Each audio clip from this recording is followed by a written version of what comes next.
Hi, guys, and welcome to a podcast and a deck tech and a little bit of an interview with Shaper. We had a deck competition on our Discord server where we had a condition. Every player would submit a $400 deck and try to make it as good as humanly possible. And we would rank the deck between 1 to 10 in power level. And the winner was Shaper himself. I would also like to mention that he actually entered with another name, so we didn't know it was Shaper that submitted the Ukkima Cazur budget food chain deck. How are you, man? I'm excellent. Thank you for having me on. You're welcome. So, who are you for those people that doesn't know who you are? I'm Shaper. I'm a community organizer for the EDH and cEDH communities. I'm a fairly well-known deck builder. I've put together a bunch of pretty commonly referenced lists like Food Chain Sliver and Consul Scepter Thrasios and quite a few others. I've been around the cEDH and EDH communities for about 6 or 7 years now. I have a question, a really important one. Why Mew? Is there history? Did you used to play Pokemon before Magic, or? No, I've cycled through a few different avatars. The Mew just sort of calls to me. It is a cute flying thing. It is a cute flying thing. So your Ukkima deck, something you can build on a really expensive base, and we actually have two lists. And in the description below here, you're gonna find a budget version, the $400 list, and then a budget less deck where there's no budget at all. Go all the things you have.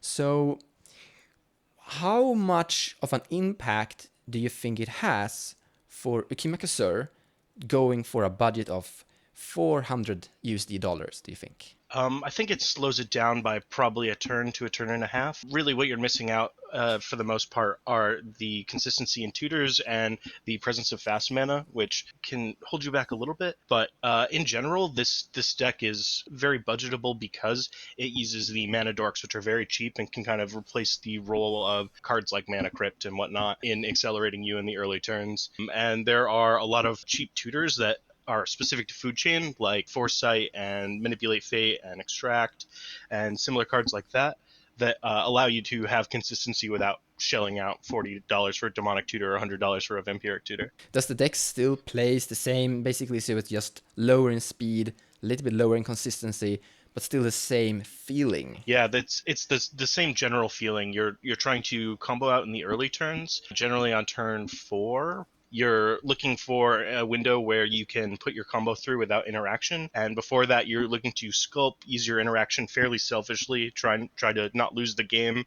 and amass counterspells for your winning turn. So going down in Mana Crypt, are you increasing? Are you trying to replace Mana Crypt and the Mox Diamond with similar dorks, or do you replace them with other things? So in general, you are trying to replace. You want to have a similar number of mana sources to power your game plan because roughly the mana costs are fairly the same. Maybe they're even a little more expensive in the budget version because your tutors are a little bit more expensive and your interactions like slightly more expensive as well. So what you actually want to do is you want to use your dorks that you're adding to the budget list to fix your colors, which your lands suffer a little bit from the budgetization. So we're playing like Urborg Elf, which is a 2-mana elf that taps for bug colors and is 19 cents. There are lots of 2-mana dorks that tap for one of any color, and while they may be not ideal for most cEDH lists, they fit well here because you can sack them to food chain for the exact 3 you need to cast your Eternal Scourge, and they also do that important color fixing, which will offer you consistency. And in the normal budget, no budget whatsoever, you usually go for Tainted Pact and Demonic Consultation. And if you have a Demonic Tutor, I believe you usually tutor for one of two of those. Could you explain the impact they have? So Demonic Consultation ends up being one of the most important cards in the list because when you Demonic Consultation for Food Chain, you exile all the cards until you find it, and that puts your Eternal Scourge and your Mist Hologriffin into exile for you to be able to cast later, hopefully. You also layer the build with another win con, in this case Thassa's Oracle, so that you can do the Demonic Consultation Thassa's Oracle combo in case, say, there's a Rhystic Study and you can't Food Chain without drawing your opponent's deck, or there's a Sphere of Resistance, or, any of these things that can prevent you from doing one combo, you can pivot and do the other. So it ends up being a fairly important important card. You do tutor, especially in the budget list, you do tutor Demonic Consultation probably fairly frequently to be able to have a consistent way to try to turbo toward a win. In the budget list, you don't, it's not super frequent that you'll Demonic Consultation for, or sorry, a Demonic Tutor for a consultation, because it comes with some inherent risk where you can accidentally excel your food chain or whatever, and it might be safer to go for a Necropotence plan or just tutor the one half of the combo you're missing, or any of these other game plans. But if you are like a little bit lower in consistency, you always have this one card combo of Demonic Consultation. So for those that doesn't understand how the deck actually wins, could you explain the food chain combo and Ukkima, how that is functional? Sure. Let's say we have one dork in play and 3 lands. We'll tap our lands to play the food chain. We'll tap our dork for a mana, exile it for 2 more mana. That'll have 3 in pool. We'll cast Eternal Scourge. We then exile Eternal Scourge for 4 mana, recast it for 3 mana, cast it for 4. That nets 1 of every color of food chain mana. And then we cast Ukkima. And when we exile Ukkima to food chain and recast it, it will trigger and deal 2 damage to target player. So by infinitely casting Ukkima, we deal infinite damage in increments of 2 to our opponents. But there are other commanders in this format that are also going for a food chain combo like the first Sliver, which are all 5 colored entities. Do you find there's an upside or downside compared to going for Ukkima compared to the first Sliver? I mean, the first Sliver got Squeed Immortal, which are more food chain creatures. There are both upsides and downsides to the first Sliver and Ukkima. The main upside, and I think kind of the main consideration for running first Sliver, is that you get all 5 colors. Squee actually ups your chances of Demonic Consultation successfully hitting a Cast from Exile creature. It also offers you really powerful cards in red and white, like Dockside Extortionist, Silence, Vexing Shusher. The upside of Ukkima is that you don't actually need an outlet for the combo, because Ukkima itself is an outlet. When you go infinite with Food Chain Sliver, you are recasting Sliver, cascading through your deck and casting all the spells within it. So you still have to assemble a win from the pieces in your deck, which means that you have to run Thassa's Oracle and Jace and Labman, which all blend into this Demonic Consultation side plan. But Ukkima gets to just run Thassa's Oracle, which is kind of an attractive point that funds some slots. And you don't have to worry about exiling all of them like Sliver does. You have some really interesting cards in your budgetless deck. One of them I'm looking at could almost exist in the budget-free version, Divining Witch. I think it's very powerful. Obviously does Demonic Consultation on a stick. Main issue that keeps it out of the budget list is sort of its general speed. You normally have to take a turn to play it, and then you have to wait a turn cycle to have it be not summoning sick anymore before you can use its ability. And then it's a 2 mana cost you have to discard, so it's like slightly slow, but it does do the combo with some consistency. You can pair it with Thassa's Oracle. It actually is instant speed similarly. You can also use it to find a counterspell, so if your opponent is considering whether they can win, they have to know that you have a Divining Witch on the board, and you can essentially consult for a Force of Will at any time. So it kind of makes them hesitant about what paths they force you to take in trying to win the game themselves. It's a very powerful card. It just might get a little edged out in speed for the very, very fast, very consistent full budget versions. I think it has the same similarity to Hermit Druid. You put Hermit Druid in play and you have to pass very a turn. similar, perhaps a little less all in. And it doesn't actually require you to play some of the slots of Hermit Druid, but I think it's a very good fit for the budget list, because a lot of the cheap tutors that we have are creature tutors like Neoform and Eldritch Evolution, which can offer you pretty consistent access to Demonic Consultation effect for, again, increasing your consistency in finding your combo. When you were putting this deck together, I can see that there are some cards here that are a little bit more expensive, like the $10 range of cards. For example, you have Necropotence, and you have an Ad Nauseam. Which of these cards do you consider essential? Food Chain is obviously the most essential card, and is actually $60 of our $400 budget. So that was obviously an auto include, and we had to kind of scope the deck around making that large concession. Necropotence and Ad Naus both are central game plans to the deck. Like, you can play a game where all you're doing is trying to resolve a Necropotence or an Ad Nauseam. So we are willing to make those $25-$30 concessions to actually have a lot of dimensionality in our deck and what we go for. I think Necropotence particularly is a really important card for Food Chain. It has an important interaction in which when you draw out your Necropotence cards, you can discard your Caster from Exiles into exile with Necropotence, and that gives you access to them while sculpting into the interaction you need to play a protected combo on the next turn. Adnaz also offers you some pretty important play in trying to go for wins at instant speed. So if you're, say, playing a control game, you're kind of sitting on your Adnaz waiting for your opponents to tap out of their interaction so that you can Adnaz in that small window where they don't have cards when they're kind of preparing for your sorcery speed combo, either playing a Thassa's Oracle or Food Chain. So it gives you a lot of play in those kind of games. What about the land base? I mean, that is usually one of the bigger problems when you're going to build something on a budget, that fetch lands are really expensive.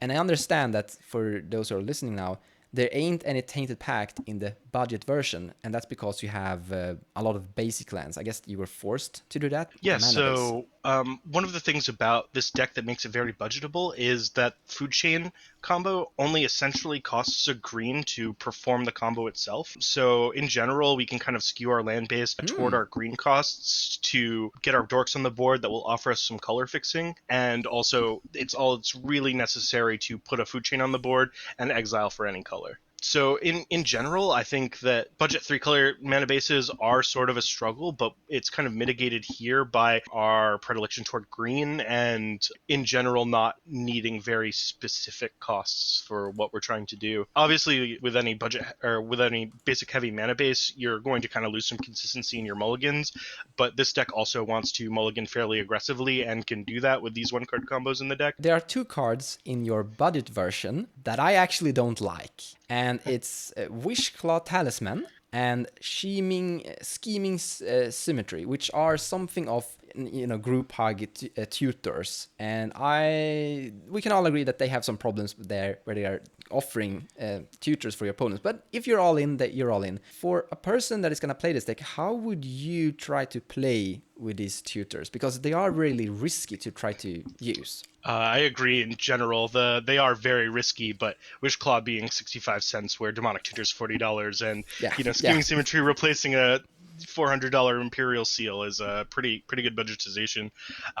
So in general, I would answer that you want to play these cards very politically. You want to see what your opponents are doing and try to enable the opponents that aren't doing the scariest thing on the board, or perhaps giving the opponent a tutor that will help them make a mistake, like try to combo into a control player, might be something that's on your radar in how you're casting these.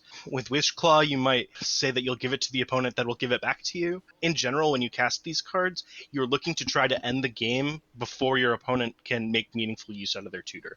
I think that's probably the most important part, but you do have to consider your potential to fail your combo and actually do give out the tutor, and you don't always want to just concede the game if that's the case. So you do need to play these cards fairly tactfully, but I think if we're budgetizing this low, they become pretty attractive to offer consistency to the deck. That is very true. They are doing the job on a really low amount of money. One of the places that I thought was important to allocate budget to were the fast mana pieces. We have a Carpet of Flowers in the deck, a Lotus Petal, a Soul Ring. All of these are cards that you really just want to have to be able to accelerate at the same pace that other decks are accelerating, and also tutors. So we spent $20 on a Diabolic Intent. We spent $10 on Plunge into Darkness, which is a card that lets you pay X life and dig X cards and take one, the rest are exiled, which works really well with our Cast from Exile creatures. We spent $8 on a Limdwell's Vault. Yeah, you spent $4 on a Deathrite Shaman. I really like Deathrite Shaman. Deathrite Shaman does kind of assume that your opponents are running fetch lands. If you're a budget player in a budget meta, you perhaps wouldn't run a Deathrite Shaman. It is a very powerful card, and you can leverage it in situations where it doesn't tap for mana. It does have a really powerful graveyard deterrent, but it's just such a powerful card that if your opponents are running fetch lands, it will normally be on and making you mana, and perhaps even eating into their Deathrite Shaman fetches. That's a really good point, because I've actually seen a few local game stores that run budget cEDH tournaments or styles of that sort. And if you're in such a pod, then maybe Defra Shaman isn't a card you should actually have inside your deck, considering there ain't gonna be any fetch lands. If you wanted to replace it with another card, I would suggest Sylvan Caryatid or Utopia Tree as 2-mana dorks that tap for any color. What do you think about Utopia Sprawl then? I think we don't have the forest density to play it with consistency. I also omitted Arbor Elf for the same reason. We just only have 7 forests in the deck, and that's just not enough to see one every game. What is unnecessary in this deck? If you look at the budget-free version of Ukkima, what don't we need? So the main things that we are cutting from the budget list to save on money are the counter spells. You don't actually need to spend $80 on a Force of Will. That is not a good $80 put toward this deck. In general, there are enough 1 and 2 mana counter spells and removal pieces that we can play very cheap ones like Into the Royal for 18 cents or Negate for 17 cents. I would like to add something here about Into the Royal. So this is an all-in fast combo deck that is going to win on the spot. Compared to Abrupt Decay, that is really expensive, you don't really need to remove something permanently. That turn isn't going to come. They're not going to recast it. So Into the Royal is going to function really well here. Yeah, the bounce spells are excellent for bouncing stacks. They don't have very demanding mana costs, and you can hold them up alongside counter spells with your blue mana. So they end up being attractive pieces if your opponents are playing stacks that stops your food chain combo. There's one card here I'm really happy that you have inside the deck. It makes my heart a little bit better place. Let's see if I can pronounce this. Sanctid Swarm.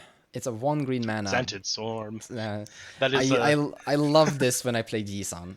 So when this thing attacks, defending player can't cast spells this turn. It's not amazing, but what do you think about it? I think it's quite powerful. It's kind of the effect we want. We want our opponents to not be able to interact with our food chain combo. It does only silence 1 player when you attack, but what's very nice about it is that you can resolve it in the early game where people don't actually want to contribute counterspells to the board, and once it is resolved, you get to be protected from counterspells from a player. It's not like Destiny Spinner that can be countered when you go to put it down in the later game when you're ready to combo. It's actually tech that was in the Food Chain Prosh list that was popular in 2014 and 15.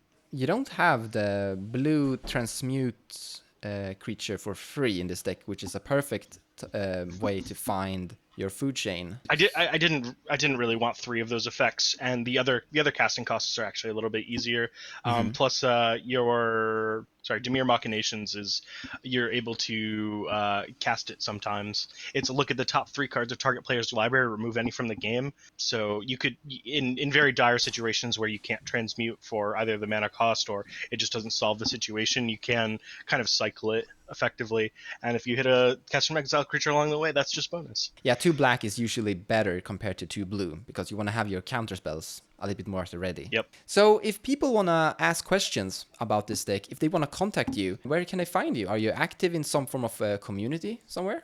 Yep. The best way to contact me is via Discord. I'm Shaper #48. You can also contact me on Reddit. I'm Shaper Savant. I'm a little slower to respond to Reddit DMs, but there are also communities of around these decks. You can from cEDH TV Discord, you can probably find your way over to the Food Chain Discord or the Ukkima Discord. Both of those communities will happily help you tune up your deck and give you some play insights, and you can share your own tech and help us improve the deck as a community. And that is actually how decks are getting really good, because when the community sits together and try to figure out together, that's usually when decks becomes great. Yeah, you get a lot of different viewpoints into what tech works, what tech doesn't, what kind of metas each card goes into, and just how to think about what works in what situations. Thank you so much, Shaper, for coming here and competing in a little competition, and congrats for winning. Thanks for having me. It was really fun. It reminded me of way back when brewing the initial lists and kind of scouring for hidden techs and different things. It was a lot of fun. Toss a coin to your Twitcher. Oh, please share the video. Oh, please share the video. Toss a coin to your Twitcher, a friend of communities. Thank you, Patreons. The champion will prevail. Now pour him some mail. Toss a coin to your Twitcher. Oh, please share the video. Oh, please share the video. Toss a coin to your Twitcher, a friend of community.